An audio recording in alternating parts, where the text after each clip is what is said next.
हाँ जी, components of equity मैंने आपको पढ़ाया था, तो पहले हम बात कर लेते हैं यहाँ से शेयर कैपिटल से, ठीक है। और शेयर कैपिटल के अंदर दो तरह के कैपिटल होते हैं, एक ऑर्डिनरी शेयर्स और एक प्रेफरेंस शेयर्स, ठीक है। पहले हम इसको खत्म करते हैं, इसकी एंट्रीज हर चीज करते जाते हैं। तो पहले शेयर कैपिटल की बात करते हैं।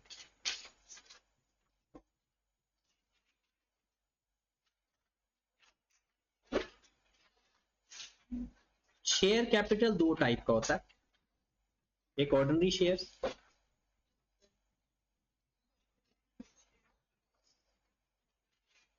और एक प्रेफरेंस शेयर।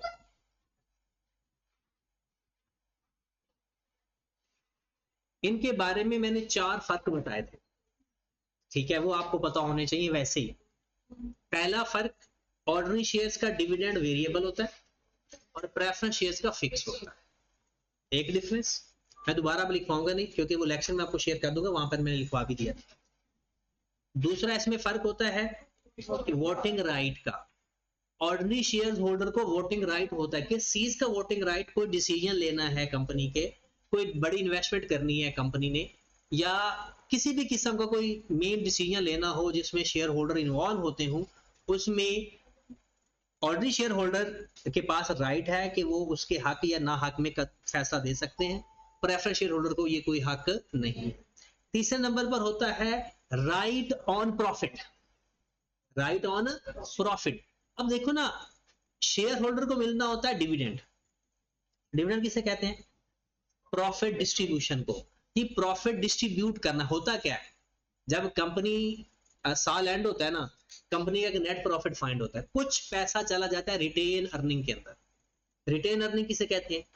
कुछ अर्निंग रिटेन कर ली जाती है कंपनी दुख सुख के लिए, कि चलो कुछ पैसे रिजर्व के तौर पर रख ले, और बाकी पैसे डिस्ट्रीब्यूट कर देते हैं मालिकों में, शेयर होल्डर में। अब मालिक दो टाइप के, प्रेफरेंस शेयर होल्डर और पहले प्रेफरेंस शेयर होल्डर वालों को डिस्ट्रीब्यूट होगा, फिर अगर बचेगा तो ऑर्डिनरी शेयर होल्डर वालों को। डन होगी बात। फिर होता है right on net assets. Net assets के ऊपर किसका हक है?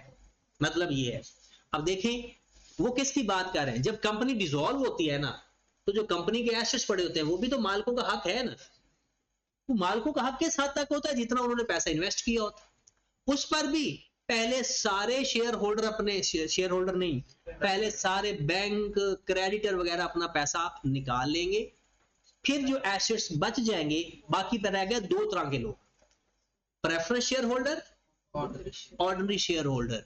पहले फिर प्रेफरेंस शेयर होल्डर अपना हक देंगे। हक से मुराद जितना उन्होंने पैसा इन्वेस्ट किया हुआ है उतने के एसेट्स ले लेंगे, बाकी जो बच जाएगा फिर वो चाहे ज्यादा है चाहे कम है, वो किसको मिल जाएगा? ऑर्डिनरी शेयर होल्डर्स को। अब ये नॉर्मली कम बचता है या ज्यादा बचता है? कम बचता है, क्योंकि कंपनियां बंद ही तब होती हैं जब उनके नेट एसेट्स कम रह जाएं लायबिलिटीज को पे करने के बाद, इसलिए वो बैंकरप्ट हो जाती हैं, दिवालिया हो जाती हैं, तो नुकसान फिर अल्टीमेटली ऑर्डिनरी शेयर होल्डर का हो जाता है। अब ये जो ऑर्डिनरी शेयर हैं, जब इश्यू होते हैं ना, ये डिफरेंट टाइप्स के इश्यू होते हैं। नंबर 1 हम कहते हैं एट पार। एट पार का मतलब है जितने का शेयर उतने में इश्यू होगा। फिर है एट प्रीमियम, जितनी उसकी पार वैल्यू है।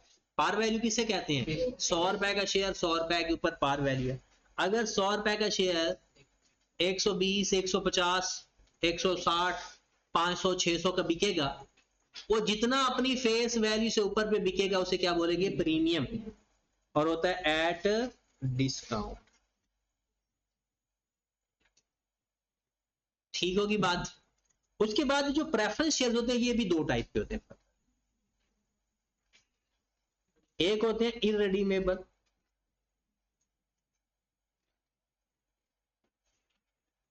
और एक होते हैं रिडीमेबल। अब जो इररिडीमेबल होते हैं, इसका मतलब ये होता है कंपनी ने अपने इन्वेस्टर को शेयर दे दिए, प्रेफरेंस शेयर्स, और उसके ऊपर कौन सी स्टैंप लगी हुई है? इररिडीमेबल की। इसका मतलब यह है कि कंपनी ये आपको मैसेज दे रही है कि भाई वापस ना आना, आपको डिविडेंड मिलता रहेगा, हमने शेयर वापस रिडीम नहीं करने। अगर आपका दिल भर जाए इस इन्वेस्टमेंट से तो स्टॉक एक्सचेंज में जाना, किसी और इन्वेस्टर को बेच देना। मतलब आपके पास किसी कंपनी के शेयर है, आपने अपने किसी दोस्त को बेच दिए, पहले आपको डिविडेंड मिल रहा था, अब उसको डिविडेंड मिलेगा। कंपनी वापस वो शेयर नहीं खरीदती और कंपनी उसको इक्विटी मानती है। वो किस हेड में लिखा जाएगा? इक्विटी के हेड के। एक होते हैं रिडीमेबल। रिडीमेबल ऐसे शेयर्स होते हैं जो इशू किए 2 साल 4 साल 5 15 20 साल के लिए भी हो सकते हैं, लेकिन कंपनी ये वादा कर रही है कि इतने सालों बाद वापस आना, हम आपसे ये शेयर वापस ले रहे हैं। हाँ, जब वापस इसे वो क्या बोलती है? Non current. हाँ, जब वापस रिडीम करना है ना तो 3 ऑप्शन पे रिडीम करती है। At par. क्या मतलब है इसका एट पार का? कि जी 100 रुपए का दिया था, वापस हमने शेयर वापस दिया, 100 रुपए ही वापस ले लिया। At premium. 100 रुपए के शेयर लेकर आए थे, जब कंपनी को वापस देने गए तो 120 रुपए कंपनी हमें दे रही है। At discount. 100 रुपए का खरीदा था, अब कंपनी वापस 80 रुपए दे रही है। ऐसा क्यों होता है? ऐसा होता है इंटरेस्ट की वजह से। अगर कोई कंपनी ड्यूरिंग द ईयर ज्यादा इंटरेस्ट या डिविडेंड देती है तो उसकी रिडेम्पशन वैल्यू कम होती है, और अगर इंटरेस्ट कम होता है तो उसकी रिडेम्पशन वैल्यू ज्यादा होती है। कुछ कंपनी का तो इंटरेस्ट होता ही नहीं है, फिर वो इतनी ज्यादा रिडेम्पशन वैल्यू दे देती है कि लोग उससे खुश हो जाते हैं। मिसाल के तौर पर एक बंदा 100 रुपए का बॉन्ड प्रेफरेंस शेयर खरीद के आता है, उसको हर साल 10-10 रुपए मिलते हैं। 10 साल तक वो 10-10 रुपए भी खाता है और फिर 10 साल बाद अपना 100 रुपए वापस ले लेता है, तो टोटल उसको कितने पैसे मिल गए? 200। एक कंपनी कहती है कि आप ऐसा करो कि हर साल 10-10 रुपए ना लो हमसे, आप ऐसा करना 10 साल बाद ना हम आपको 250 रुपए दे दें। अब अट्रैक्शन तो है इसमें। वैसे एक बंदा कह रहा है कि यार मैंने 10 सालों में 200 कमाया तो कंपनी मुझे 250 रुपए दे रही है, तो फिर वो क्या करती है? प्रीमियम इतना ज्यादा दे देती। और दूसरी कंपनी कहती है कि आप 10-10 की बजाय ना मुझसे 15-15 रुपए ले लो, लेकिन 10 साल के एंड में ना मैंने वो पूरा 100 रुपए भी नहीं देना आपको, 50 रुपए दूंगा या 60 रुपए दे दूंगा या 80 रुपए दे दूंगा। अब इन तीनों में अपनी अपनी एक अट्रैक्शन है। अगर रिडेम्पशन वैल्यू इंटरेस्ट नहीं है तो रिडेम्पशन वैल्यू ज्यादा है, अगर इंटरेस्ट ज्यादा है तो रिडेम्पशन वैल्यू कम। अब तो ये नॉन करंट लायबिलिटी के हेड में लिखा जाएगा। इसके अंदर कोई चेंज वगैरह आ जाएगा तो हम statement of change in equity के अंदर कंसीडर नहीं करेंगे, उसको हमने अलग ही मानना है। इसको हम क्या मानते हैं? Redeemable preference shares, irredeemable preference shares. Okay होगी बात। अब आगे चलते हैं इनकी जर्नल एंट्रीज पे। ये बात, फिर ये चीज और ये चीज एक जैसी होगी जर्नल एंट्री के पॉइंट ऑफ व्यू से। फिर इन दोनों में सिर्फ फर्क वही 4 रह गए, डिविडेंड का और right on profit, right on net assets और वोटिंग राइट। ठीक होगी बात। अब अगर मैं इसकी जर्नल एंट्रीज की बात करूं तो जर्नल एंट्रीज में इसकी एंट्री पास दोनों की जो भी इसका एंट्री पास होगी, cash bank debit, share capital credit,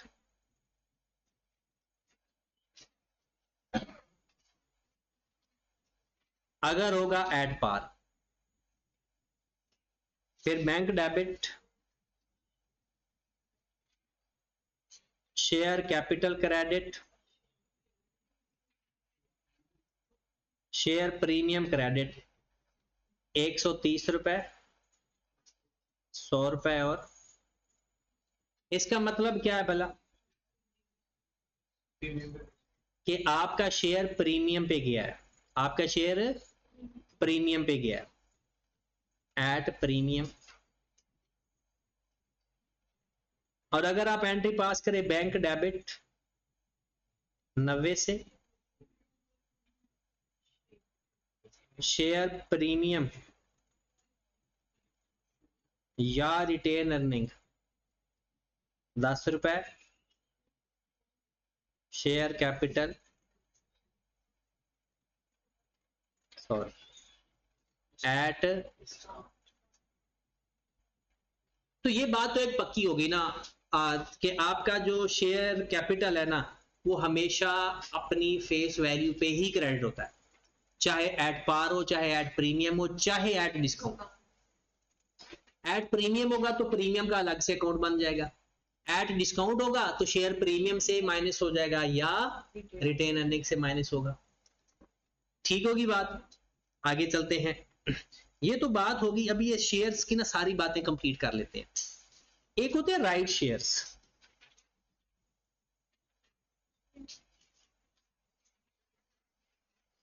आप लोग के अंदर टैक्स के अंदर भी ये पड़ा होगा, शेयर ऑप्शन स्कीम के अंदर कंपनी एक राइट दे देती है अपने एग्जिस्टिंग शेयर होल्डर को कि भाई अगर आप खरीदना चाहते हो ना तो आप खरीद लो।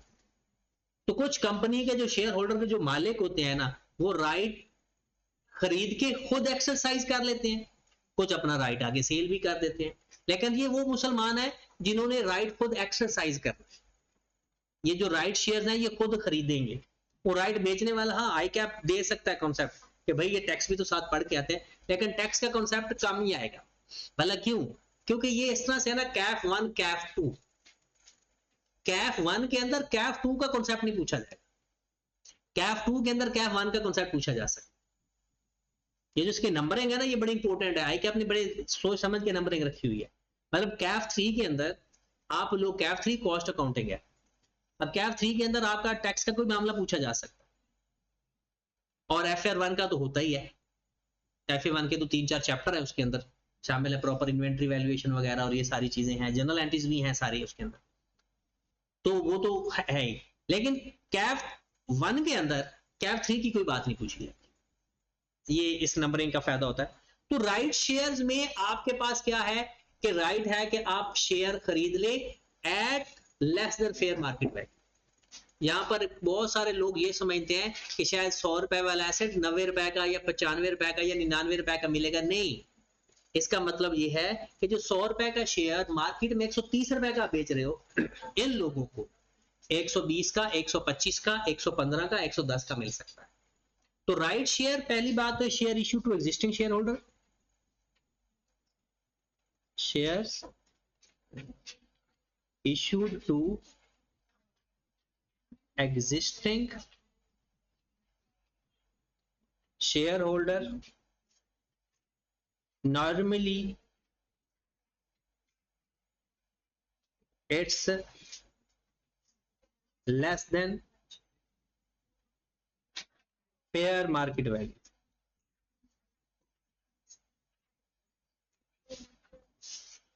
मोस्टली फेयर मार्केट, और इसकी जनरल एंट्रीज क्या है, वही एट पार है तो एट पार वाली, एट डिस्काउंट है तो एट डिस्काउंट वाली, और अगर एट प्रीमियम है तो एट प्रीमियम, एंट्रीज सेम है। उसके बाद एक बोनस शेयर्स का कॉन्सेप्ट आता है।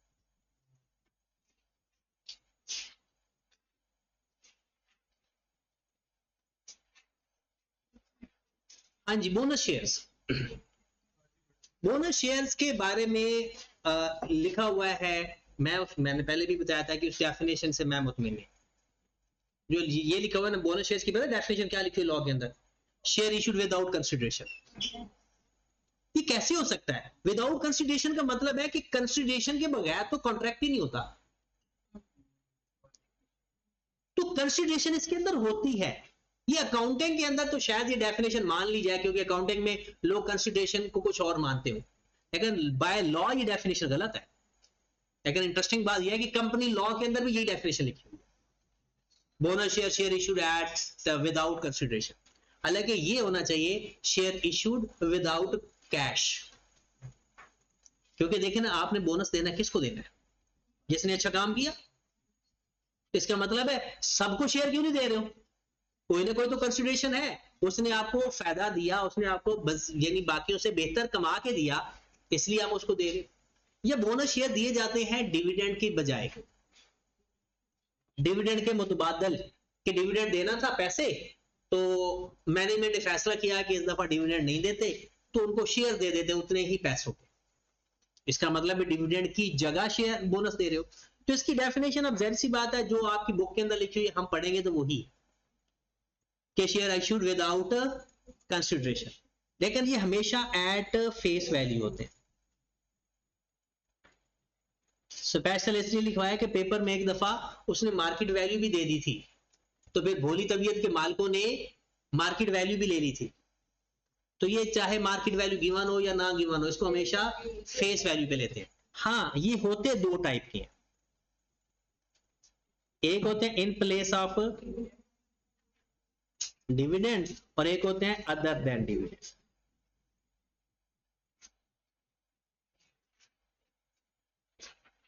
अगर ये डिविडेंड के होना तो इसकी एंट्री एक ही है, फिक्स एंट्री है, retain earning debit share capital credit.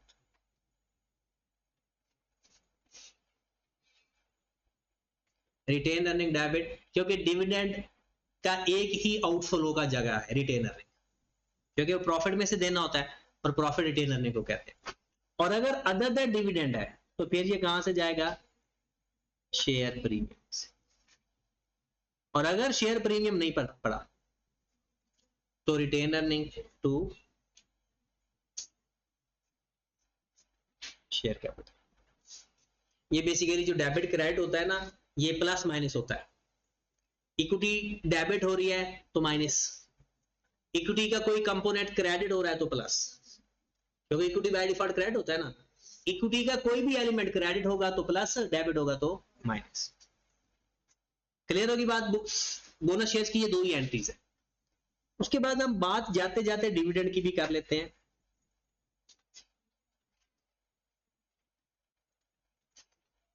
Dividend भी दो तरह का होता है, वैसे तो इसकी 6 बातें हैं टोटल। एक को बोलते हैं इंटरिम। इंटरिम कौन सा डिविडेंड होता है, ड्यूरिंग द ईयर दिया जाता है। इसके बारे में क्या दो बातें हैं इंपोर्टेंट। पहली बात, ये जिस साल दिया जाता है उसी साल रिकॉर्ड होता है। दूसरी बात, ये चेंज नहीं कर सकते शेयर होल्डर, जितना प्रपोज किया जाएगा डायरेक्टर की तरफ से उतना ही दिया जाएगा, बस। कितनी बातें हैं, दो। एक कि जितना बोनस, यानी पहली बात तो कि ये जिस साल में अनाउंस होगा ये उसी साल में रिकॉर्ड होगा, और दूसरी बात ये चेंज नहीं होता। ये किस फॉर्म में हो सकता है, ये दो फॉर्म में हो सकता है, कैश या बोनस, कैश या बोनस। अगर ये कैश फॉर्म में होगा तो रिटेन अर्निंग टू कैश, और अगर ये बोनस फॉर्म में होगा तो retain earning to share capital. Done की बात। अब आ जाती है फाइनल डिविडेंड की बात।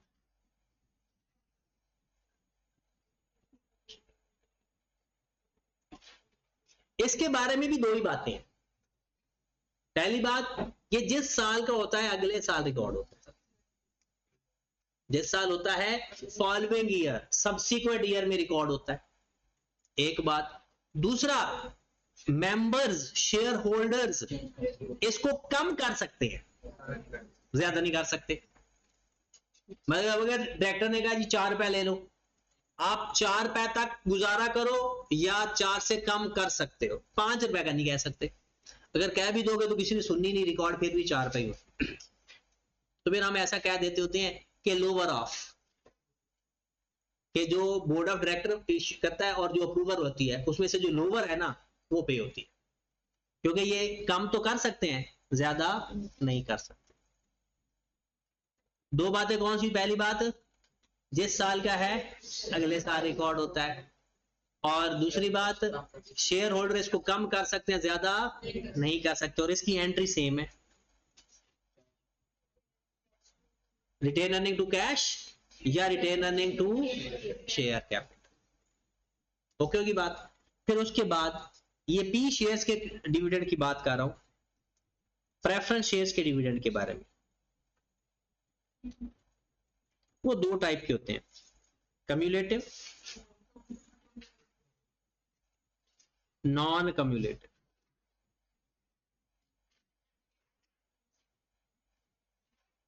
कम्युलेटिव का लफ्जी मतलब ही होता है इकट्ठा। कहते हैं कि अगर प्रेफरेंस शेयर्स का डिविडेंड कभी नहीं पे होता तो वो जाया नहीं होगा, वो अगले साल इकट्ठा पे हो जाएगा, पिछले और अगले साल का। इसका मतलब है ये तो फिर अक्कर हो ही गया। वो कहता है कि even it will be recorded,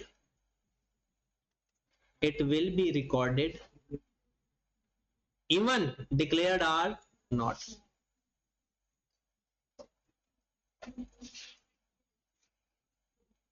चाहे वो डिक्लेयर हुआ या नहीं हुआ। दूसरा नॉन कम्युलेटिव, क्योंकि ये तो कम्युलेट होना ही नहीं है, अगर डिक्लेयर हुआ तो पे होगा, और अगर डिक्लेयर नहीं हुआ तो इसने जाया होगा। तो फिर क्या होना है, it will be only recorded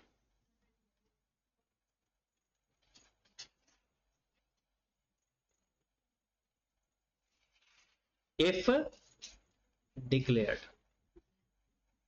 अगर डिक्लेयर होगा तो ठीक है, वरना इसने जाया होगा। ठीक होगी बात। डिविडेंड के बारे में सारी बातें ओके हैं। उसके बाद एक और बात लिख लें ताकि cost of issuance of shares.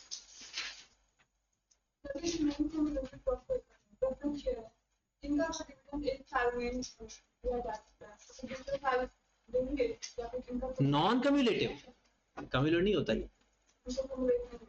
Cumulative का होता है जाया होता। Cost of issuance, share issue करने की कॉस्ट कहां से दी जाती है, शेयर प्रीमियम से। Share premium debit, cash credit, और अगर शेयर प्रीमियम में पैसे नहीं पड़े तो रिटेन।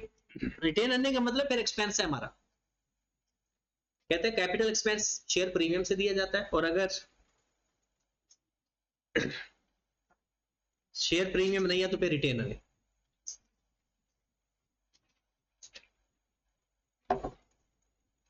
रिटेन करने का मतलब है फिर नॉर्मल एक्सपेंस हमने बना दिया, क्योंकि आपने प्रॉफिट है एसओपीएल को डेबिट कर रहे हो। रिटेन अर्निंग बेसिकली एसओपीएल ही बनता है ना, एट दैट तो वही होता है। तो इसलिए हमने नॉर्मल एक्सपेंस बना दिया। पहले हमने वो खर्चा नॉर्मल एक्सपेंस नहीं किया था, बल्कि कहां से कवर करने की कोशिश कर रहे थे, कैपिटल रिजर्व से। ये कैपिटल रिजर्व होते हैं। ठीक होगी बात। तो डिविडेंड और शेयर कैपिटल की बातें तो सारी कंप्लीट हो, मतलब हमारा एक कंपोनेंट में काफी सारी चीजें हमने कवर कर ली, उसकी एंट्रीज। इस एंट्री के अंदर अगर कोई भी statement of change in equity का कॉलम या कंपोनेंट आएगा, अगर डेबिट होगा तो माइनस हो जाएगा, क्रेडिट होगा तो प्लस। उसके बाद ये बात, दो तरह के रिजर्व होते हैं, एक को बोलते हैं कैपिटल रिजर्व और एक को बोलते हैं रेवेन्यू रिजर्व। जो कैपिटल रिजर्व होता है वो नॉन डिस्ट्रीब्यूटेबल होता है, और जो रेवेन्यू रिजर्व होता है वो डिस्ट्रीब्यूटेबल होता है। अब कैपिटल आपको पता है, वो हमने पढ़ा हुआ है, कैपिटल एक्सपेंडिचर और revenue expenditure introduction to accounting के अंदर। वो जो लॉन्ग टर्म नेचर के होते हैं वो कैपिटल होते हैं, और जो शॉर्ट टर्म या डे टू डे एक्सपेंस को मीट करने के लिए दो तरह के इक्विटी के कंपोनेंट हैं, एक शेयर प्रीमियम और एक रिवैल्यूएशन सरप्लस। जो रिवैल्यूएशन सरप्लस है ये आपको पता है ओसीआई में जाता है, एसओसीआई में नहीं जाता, सॉरी एसओपीएल के अंदर नहीं जाता। क्यों? क्योंकि अगर ये एसओपीएल के अंदर चला गया ना, ये तो चला जाएगा रिटेन अर्निंग के अंदर, और रिटेन अर्निंग के अंदर चला गया ये तो डिस्ट्रीब्यूट हो जाएगा। तो ये पैसा शेयर होल्डर को डिस्ट्रीब्यूट नहीं करते होते, और ये पैसा कोई हमने कमाया भी नहीं है। ये तो ऐसे ही एक लैंड की कीमत बढ़ गई है, अब बेची थोड़ी है लैंड। तो ये पैसा अगर सपोज दैट एक मालिक आकर कह देता है जी अच्छा ये इसकी ना मार्केट में कीमत होगी 50 लाख और हमने 40 लाख का खरीद, तो जी लाओ जी 10 लाख मुझे दो। वो कहेगा भाई ठीक है, फिर इस जमीन को बेचो, इस बिल्डिंग को बेचो, 50 लाख मिलेगा, आप 10 लाख ऊपर अपना प्रॉफिट ले लेंगे। ये तो एक अनरियलाइज्ड प्रॉफिट है, इसे क्या बोलते हैं, नोशनल प्रॉफिट, नाम का प्रॉफिट। लफ्ज जो नोशनल होता है ना, उसका मतलब होता है अनरियलाइज्ड, रियलाइज्ड नहीं हुआ। जहां भी लफ्ज नोशनल का आएगा ना, इसका मतलब होता है कैश फॉर्म में हमें नहीं मिला, बस नाम का ही है। कुछ नोशनल एक्सपेंसेस भी होते हैं, और जैसे डेप्रिसिएशन टाइप है, वो हम किसी को पैसे दे तो नहीं रहे होते उस वक्त, लेकिन एक्सपेंस में लिख तो रहे होते हैं ना। इस तरह के नोशनल एक्सपेंस होते हैं, जैसे प्रोविजन फॉर बैड डेट्स है, ये नोशनल एक्सपेंस है हमारे। हमें डाउट है कि हो सकता है हमारे पैसे खर्च हो जाए या लॉस हो जाए हमें, तो कहते हैं कि जो जो कैपिटल रिजर्व है ना, ये आपने डिस्ट्रीब्यूट नहीं करना। सरप्लस को तो आपने दो तरह से रियलाइज करना होता है, एक ओवर द लाइफ, पता है ना, और जिसे आप लोग एक्सेस डेप्रिसिएशन कहते हो, और दूसरा व्हेन सोल्ड, जब वो एसेट बेच दो, इसे कहते हैं ओवर द लाइफ को कहते हैं यूज। जैसे जैसे इस्तेमाल करोगे वैसे वैसे रियलाइज करोगे, या जब बिक जाएगा फिर तो सारे का सारे सरप्लस रियलाइज हो जाता है। और जो प्रीमियम है आपकी बुक में 4 इसके यूज लिखे हुए हैं। एक वो कहता है प्रीलिमिनरी एक्सपेंसेस,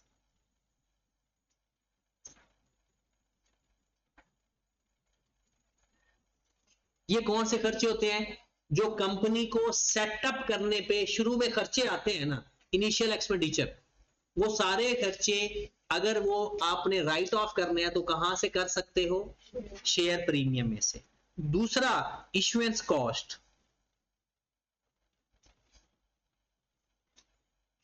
शेयर इशू करने की जो कॉस्ट आती है वो भी अभी हमने पढ़ा। उसके बाद प्रीलिमिनरी एक्सपेंसेस। तीसरे नंबर पर कौन से आ जाते? Bonus share other than dividend, bonus issue other than, ये बता दिया था ना। फिर चौथा बताओ, रिडीमेबल प्रेफरेंस शेयर अगर एट प्रीमियम रिडीम करता है तो जो ऊपर वाला प्रीमियम है ना, वो भी आप शेयर प्रीमियम में से राइट ऑफ कर सकते हो। जब कंपनी वापस शेयर खरीदेगी, बाय बैक करेगी, तो अगर वो 100 रुपए वाले शेयर 120 रुपए में वापस खरीदेगी तो भला एंट्री क्या पास कर सकते हो? कैश तो होगा क्रेडिट, शेयर कैपिटल होगा डेबिट, और शेयर प्रीमियम भी डेबिट अगर प्रीमियम पे कर रहे हैं। यानी अगर हम उसको 120 रुपए दे रहे हैं, 100 का तो शेयर कैपिटल। शेयर कैपिटल की सबसे खूबसूरत बात, ये फेस वैल्यू पे डेबिट क्रेडिट होगा, जब भी होगा ये फार वैल्यू पे होगा, बाकी जो भी डिफरेंस होगा वो रिटेन अर्निंग में एडजस्ट हो जाएगा, ये शेयर प्रीमियम। कहता है प्रेफरेंस शेयर्स अगर रिडीम करोगे तो उसका अगर एट प्रीमियम पे रिडीम कर रहे हो, ठीक होगी बात। और ये चारों बातें यहां पर आई कैप ने आपको लिखकर भी दी हुई हैं, ये देखें।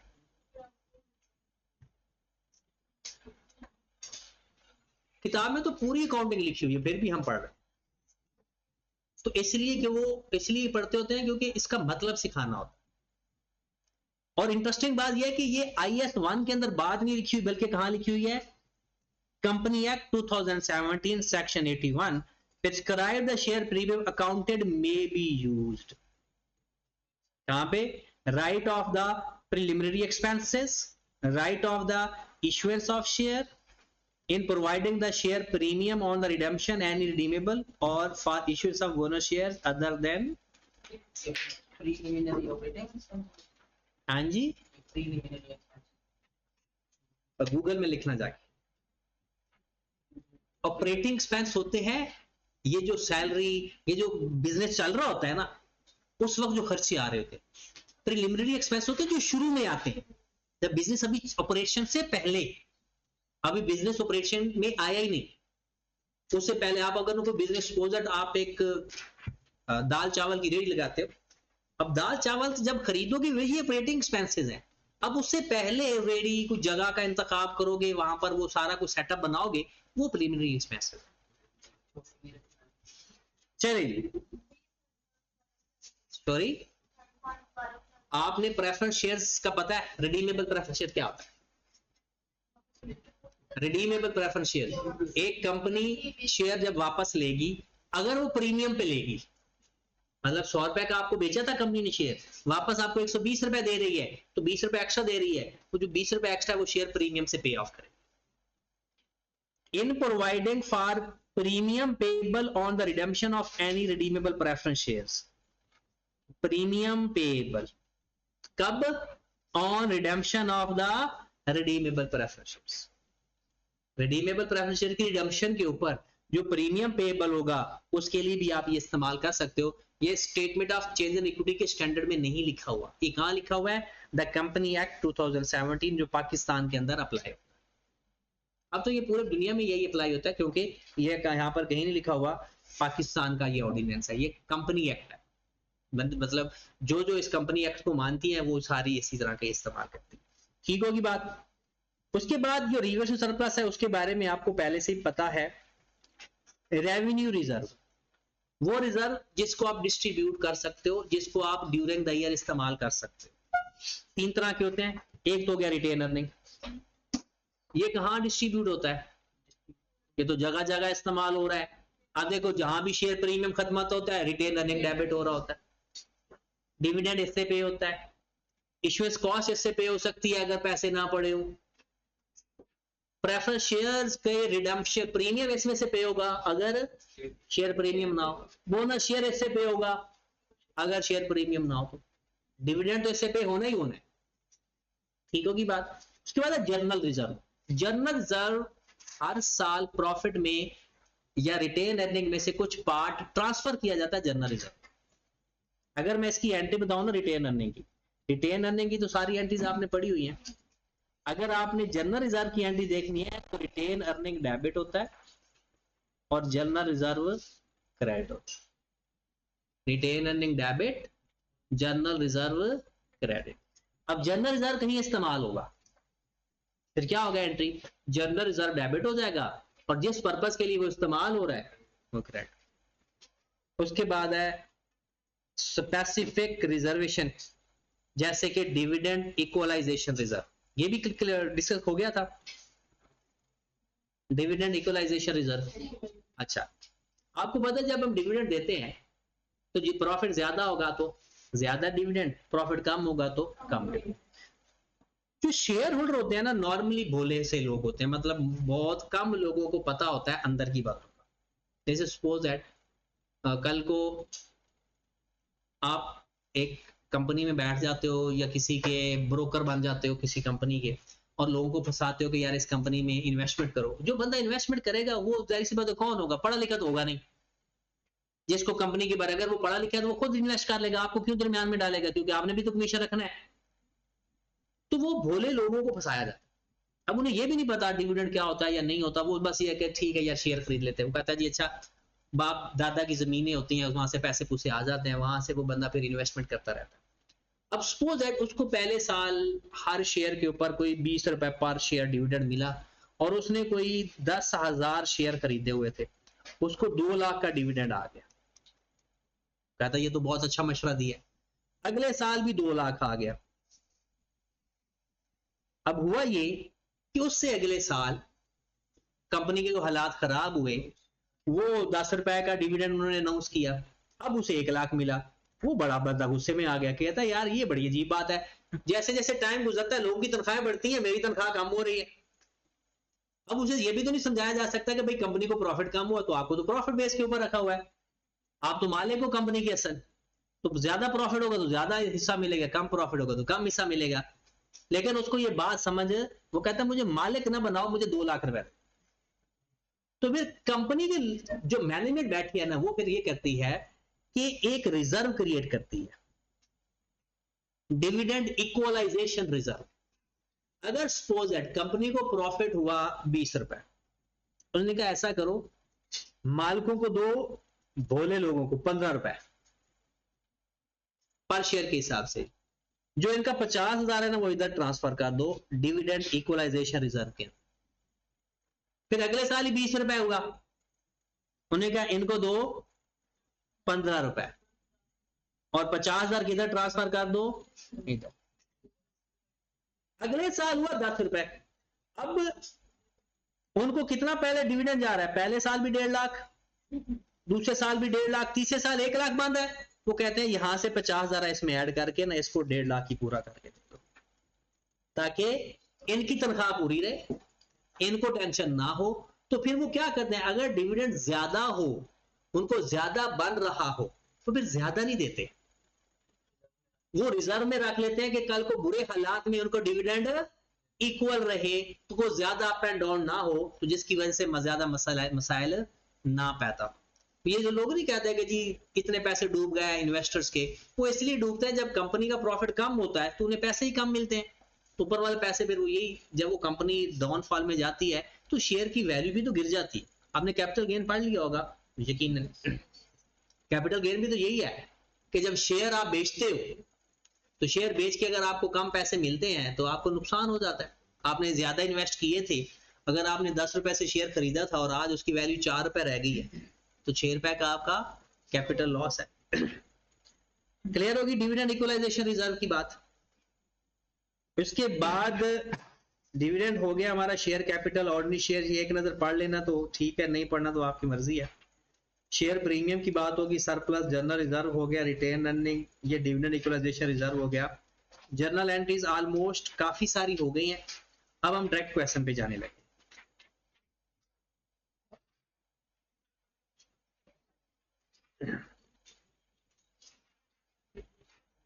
ये छोटी छोटी एग्जांपल आप लोगों ने लाजमी करनी है, ये इसके अंदर उसमें जर्नल एंट्रीज बताई हुई हैं और वो सारी बातें।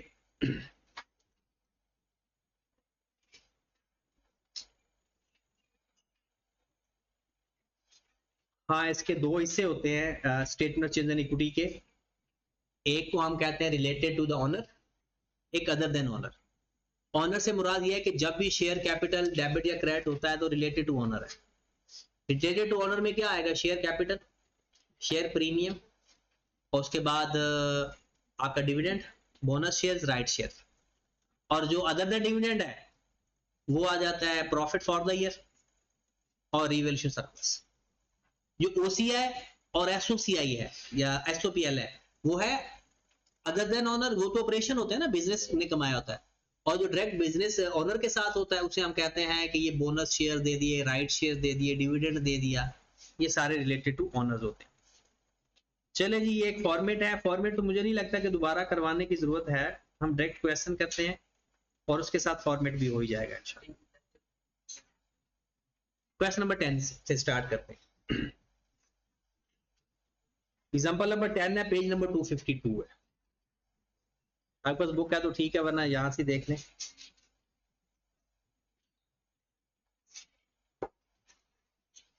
चलें जी, कुछ इंपॉर्टेंट बातें कल बताऊंगा, अभी सारी इकट्ठी बता दी तो फिर मसला खराब ना हो जाए। Prepare statement of change in equity,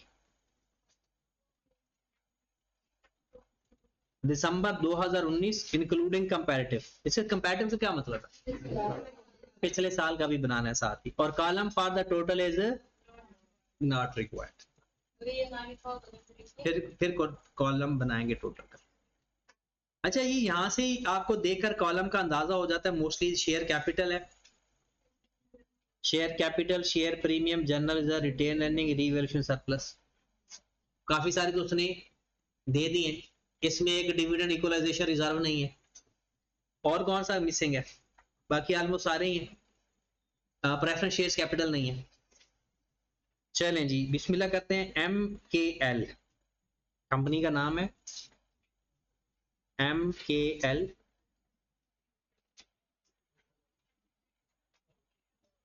statement of changes in equity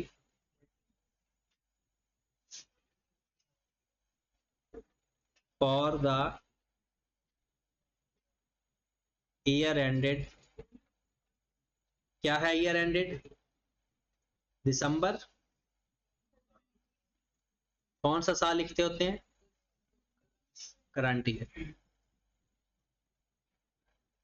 यहां पर लिखते हैं description,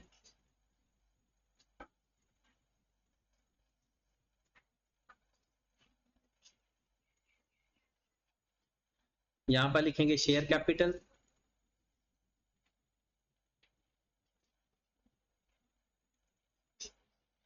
share premium,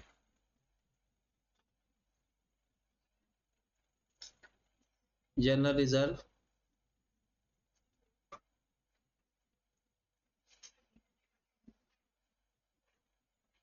retained earning,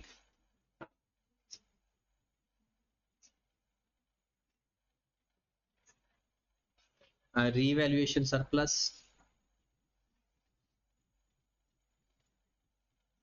और टोटल का कॉलम खैर से उसने मना किया हुआ। हाँ, प्रेफरेंस शेयर्स बनाते कॉलम उसका भी अगर होता तो सवाल के अंदर है ही नहीं।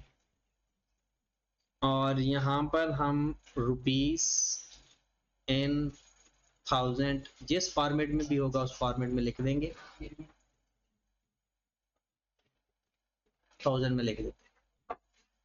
हाँ जी, शेयर कैपिटल सबसे पहले हम लिखते हैं, फॉर्मेट तो हमने वैसे पढ़ा ही हुआ है, दोबारा भी साथ फॉर्मेट भी हो जाएगा और सवाल भी हो जाएगा। सबसे पहले हम लिखेंगे balance as at 1180। Share capital का कितना बैलेंस गिवन है जी? 25,000। शेयर प्रीमियम का 7500, जनरल रिजर्व का 700, ये ऊपर डेट भी लिखी हुई है। रिटेन अर्निंग 18,250 और सरप्लस 1500। तो सारा ओपनिंग बैलेंस लिख दो फिर। शेयर कैपिटल कितना है? 25,000। Share premium, general reserve, retain earning और सरप्लस।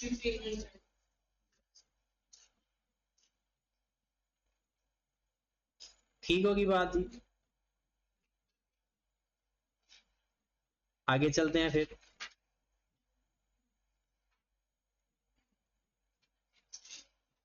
कहता है कि एमकेएल रीवैल्यू नॉन करंट एसेट दिसंबर 2017। कहता है ये जो 1500 आपके पास सरप्लस पड़ा हुआ है ना, ये कब आपने रीवैल्यू किया है? दिसंबर 2015 में, जिसमें कितना का सरप्लस आया? 1.5 मिलियन। और अगर 1.5 मिलियन को 1000 में लिखो तो 1500 ही बनता है, वो जो वैल्यू उसने बताई हुई है। लेकिन इसका ये फायदा है कि ये कब रीवैल्यू हुआ है? दिसंबर 2017 के अंदर।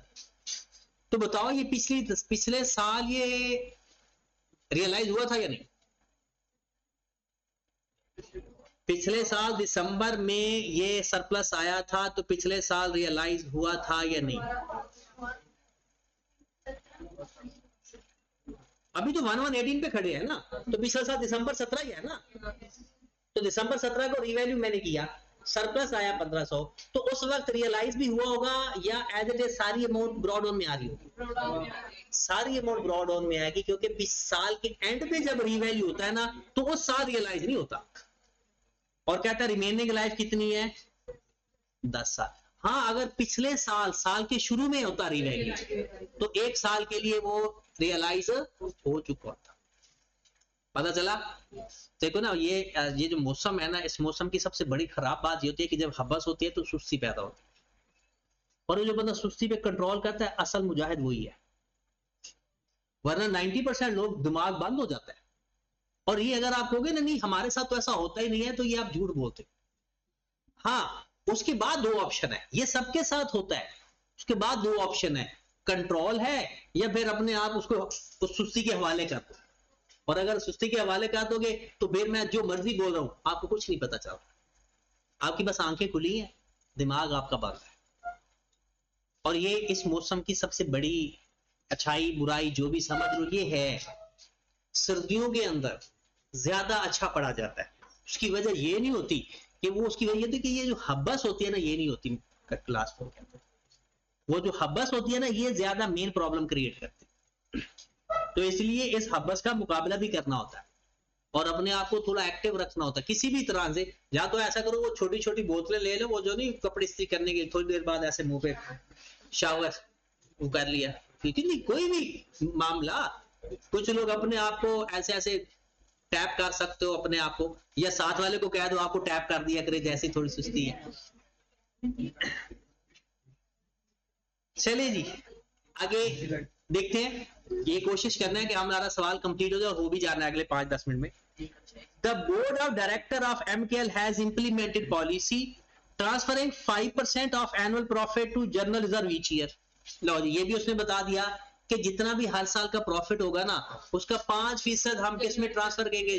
तो क्या एंट्री पास करेंगे? Retain earning debit general reserve.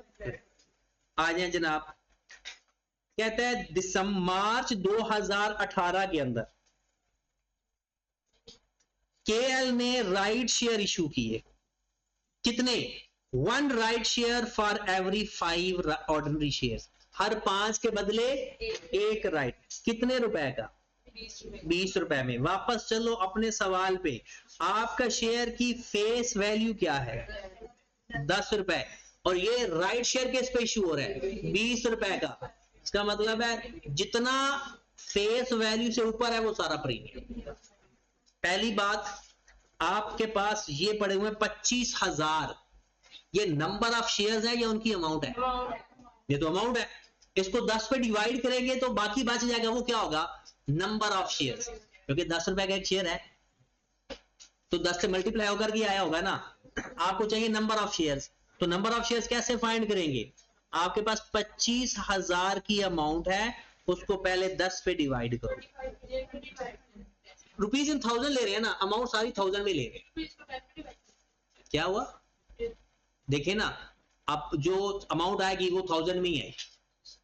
हमने 25,000 को 10 पे डिवाइड किया, तो इसका मतलब है आपके पास जो नंबर ऑफ शेयर है वो 25 लाख होंगे, 2500 नहीं होंगे। ठीक है, अब ये नंबर ऑफ शेयर्स आपके पास कितने हैं? 2500। वो कहता है हर 5 के बदले एक ऑर्डिनरी शेयर दी। ये जो गिवन है 2500, ये ऑर्डिनरी शेयर्स है या राइट शेयर्स है? ये तो ऑर्डिनरी शेयर्स है, तो ऑर्डिनरी शेयर्स पे डिवाइड और राइट शेयर से मल्टीप्लाई। 5 पे डिवाइड कर देंगे, हर 5 के बदले एक जो मिलना है उसको मल्टीप्लाई करो। 500 राइट शेयर आपने इशू किए, 10 रुपए पे, ये 20 रुपए पे, 20 रुपए पे। इसका मतलब है इसको मैं 10 से मल्टीप्लाई करूंगा तो वो चला जाएगा शेयर कैपिटल के अंदर, और मैं इसको 10 से मल्टीप्लाई करूंगा तो चला जाएगा शेयर प्रीमियम के अंदर। फेस वैल्यू शेयर कैपिटल, और जितना उसके ऊपर जाएगा वो शेयर प्रीमियम। Got it? चले जी, हमारे पास कोई ताहा किधर है? नाने क्यों? लेक्चर अब आएगा तो पता चलेगा। ठीक है, चले जनाब, हमारे पास यहां पर लिखेंगे राइट शेयर थे।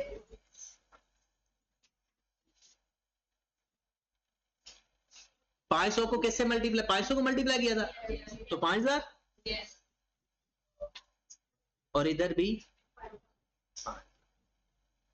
बाकी किसी कॉलम पे कोई फर्क नहीं पड़ा। प्लस होगा माइनस प्लस होगा, नया शेयर इशू किया है ना, तो शेयर कैपिटल में भी ऐड, शेयर प्रीमियम में भी ऐड। अगर आपसे कोई जनरल एंट्री पूछे चलते रहा तो क्या एंट्री पास करोगे? बैंक डेबिट 10,000 से, शेयर कैपिटल 5,000 से क्रेडिट, और शेयर प्रीमियम 5,000 से।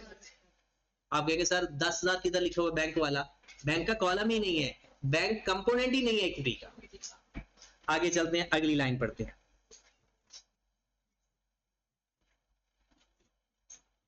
The board of director approved interim dividend 2.25, जो अप्रूव किया वही आएगा फॉर द ईयर 2018। ओके, तो इंटरिम डिविडेंड 2018 का 2018 में रिकॉर्ड होगा। एक शेयर के बदले 2.25। याद रखें, जो तो होता है ना फाइनल डिविडेंड, वो हमेशा ओपनिंग बैलेंस पर अप्लाई होता है।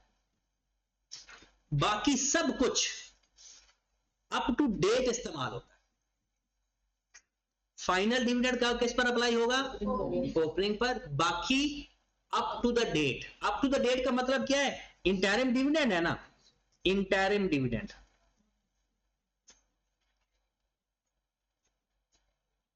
वो 25,000 और 5,000 प्लस करके अप्लाई होगा।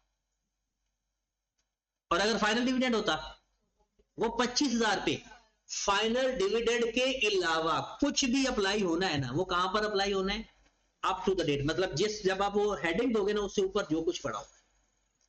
अब ऊपर पड़ा 25,000 जमा 5,000, 30,000। ये नंबर ऑफ शेयर है या अमाउंट है? ये तो अमाउंट है। इसको 10 पे डिवाइड करेंगे तो नंबर ऑफ शेयर आ जाएंगे, और एक शेयर के बदले आपने देना है 2.25। तो क्या करेंगे? 30,000 divided by 10 multiplied by 2 point कितना आ गया? कितना? 6750। बताओ ये कैश है या बोनस है? तो डिविडेंड भी, डिविडेंड ही कैश और बोनस होता है। अगर साइलेंट हो तो कैश होता है, अगर साइलेंट है तो कैश होता है। तो कैश की एंट्री क्या पास होगी? Retain earning debit cash, retain earning से माइनस कितना? 6,000। यहां से माइनस कर देंगे बस। कैश की क्योंकि वो है ही नहीं, कॉलम ही नहीं है। ये भी हो गया, ये भी हो गया, ये भी हो गया। Profit for the year 10.25 million. Profit कहां जाता है? नेट प्रॉफिट कितना है? 10,250। साथ ही उसने कह दिया था 5% ट्रांसफर भी कर देते हैं, transfer to general reserve. Paper में जीआर ना लिखना, वो गलत तो फ्रेंड ही ना समझ ले इसको। वहां आपने पूरा लिखना है general reserve, transfer to general reserve. क्या करेंगे? 10,250 का 5% लो,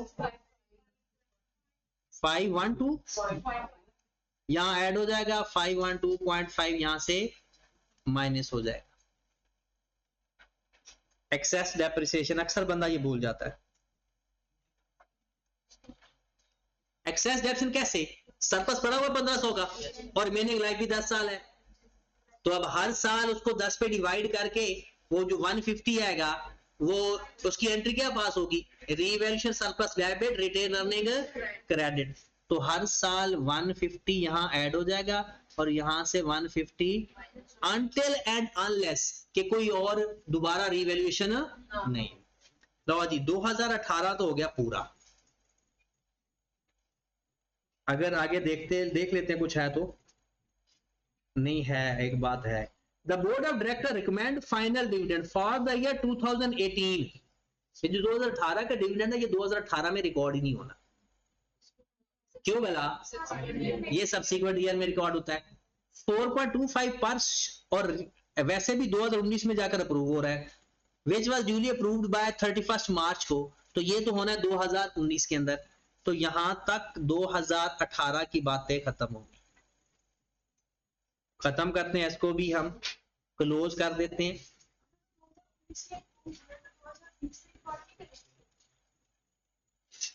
अप्रूवल की डेट की तो बात ही नहीं की हमने, बात की थी जिस साल का डिविडेंड है अगले साल पे होता है। अब ये 2018 का डिविडेंड है।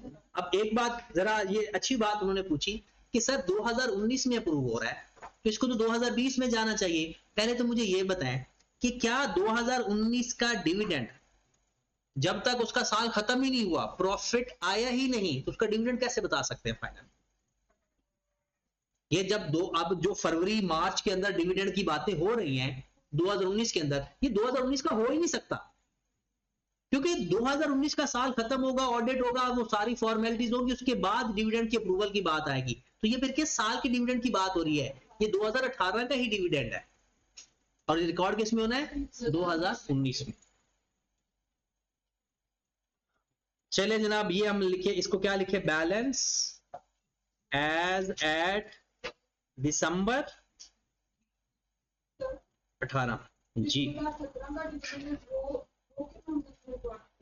कहीं गिवन है? मुझे बता दो। 2017 का डिविडेंड फाइनल डिविडेंड बताया हो तो मैं लिख देता हूँ, बताया ही नहीं हुआ। अगर बताया ही नहीं तो मैं लिखूं कैसे? बताया ही नहीं है, तो बताया हो तो लिखना था ना। हाँ जी, ये कितना आ गया? 30,000। ये कितना आ गया?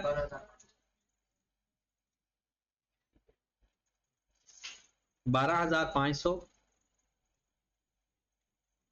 ये कितना आ गया? 1262.5। और रिटेनर ने कितना आ गया? 2138.7.5 और ये हो गया 1350। अब हम आ गया 2019 के अंदर, और 2019 में सबसे पहले मैं तो लिख देता हूं फाइनल डिविडेंड,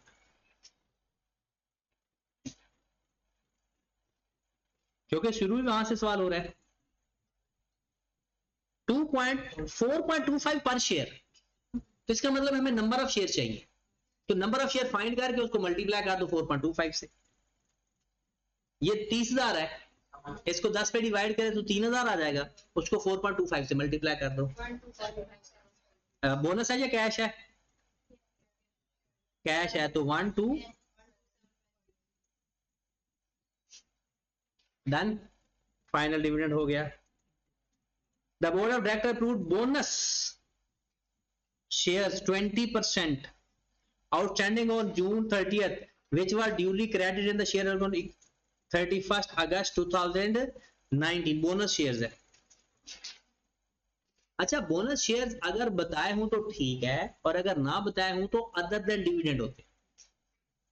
दोबारा सुने, क्योंकि बोनस शेयर होती दो तरह के हैं, या तो डिविडेंड या अदर। अगर वो बता दे कि ये जो बोनस शेयर्स है ये डिविडेंड के बदले दे रहे हैं तो फिर तो डिविडेंड लेंगे, और अगर नहीं बताया हुआ तो फिर होगा अदर देन डिविडेंड, क्योंकि उनकी दोनों की एंट्री फर्क है। हाँ जी, तो 20% बोनस शेयर्स आपने देने हैं तो दे देते हैं। 30,000 का 20% ले लो बोनस शेयर्स 6,000।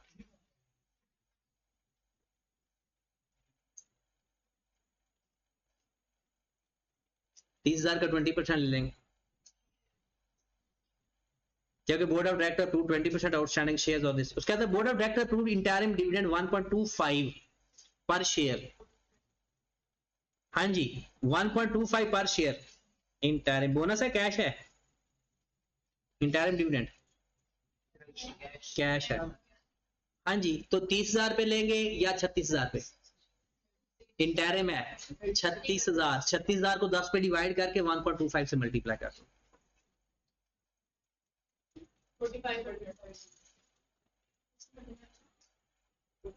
1.25 है ना पर शेयर गिवन है ये।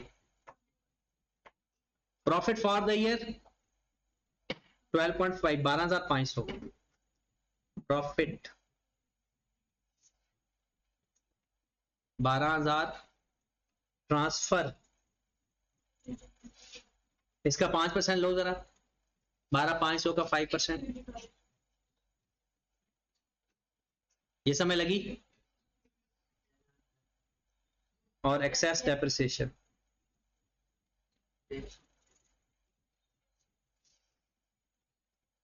चलो जी, इसमें से जो बात नहीं समझ लगी वो पूछ लें।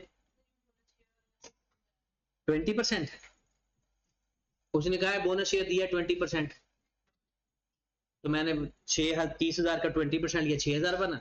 और बोनस शेयर की एंट्री क्या होती है? Share premium to share capital. Share premium से माइनस शेयर कैपिटल में आएगा। एंट्री पास कर लिया करो, वहां से पता चल जाएगा। कोई भी कॉलम का हेडिंग डेबिट हो रही है तो माइनस, क्रेडिट हो रही है तो बैलेंस आ गया हमारे पास।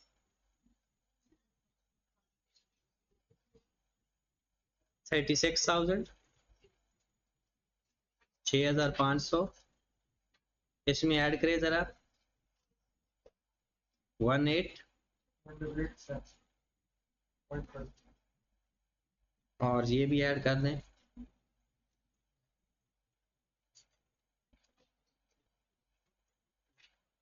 162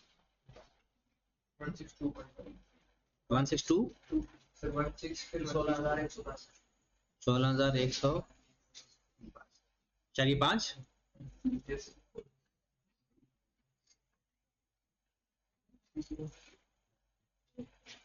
ये है आपका जनाब statement of change in equity का फॉर्मेट भी और ये पूरा सवाल भी।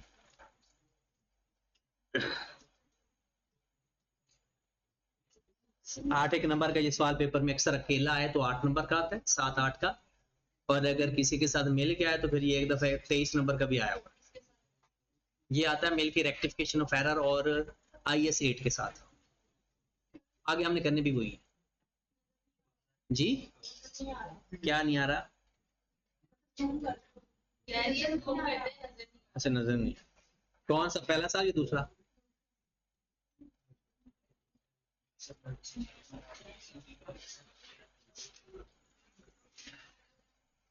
तो कल के लिए फिलहाल आप ऐसा करें कि ये सवाल दोबारा करके और अगला सवाल कर लेना। 11वां ऐसा ही है, सारे ऐसे ही हैं, आगे छोटे छोटे सवाल है। ठीक है, तो ये सब तकरीबन हमारा ये टॉपिक खत्म हो गया। बस क्वेश्चन की प्रैक्टिस कल करेंगे। ये है मौका।